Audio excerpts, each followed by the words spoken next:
Jan Rendez, nagsalita na at sobrang lungkot sa pagpanaw ng nag-iisang superstar.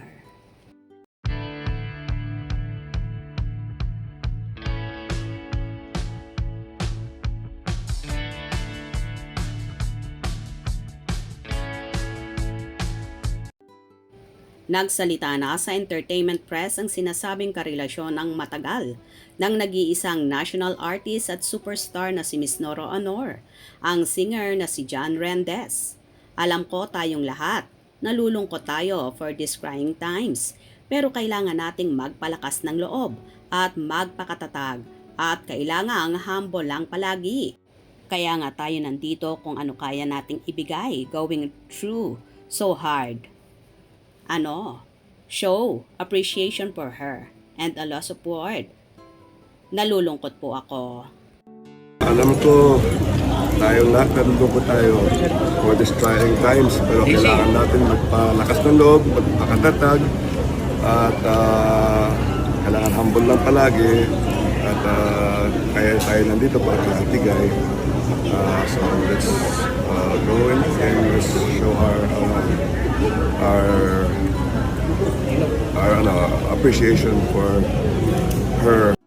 Sa matagal na pagsasama ni na Ate Guy at Jan Rendez, na maraming ang issue ang ibinato sa kanila kamakailan, na isa rin siya sa naging sanhi ng hindi pagkakaunawaan noon ng mga anak ni Nora na sina Lotlot, Ian, Matet, Kiko at Kenneth, na mahabang panahon din na di nag-uusap ang mag-iina dahil ngayon kay Jan Rendez.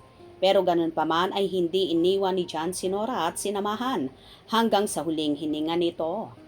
Kahit may unos mang dumating noon kina Nora at sa mga anak nito, ay nagkaayos din naman ang mga ito na ikinatuwa ng marami.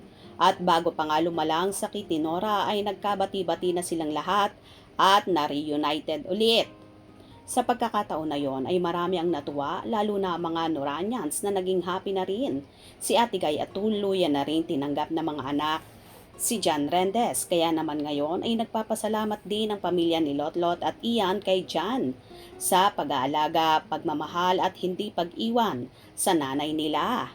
Yun naman ang pinakamaganda sa lahat na nagkabati-bati din sila at nabuo ulit ang kanilang pamilya na marami nga ang nagdarasal para dito, lalong higit ang mga fans ni Mama Guy.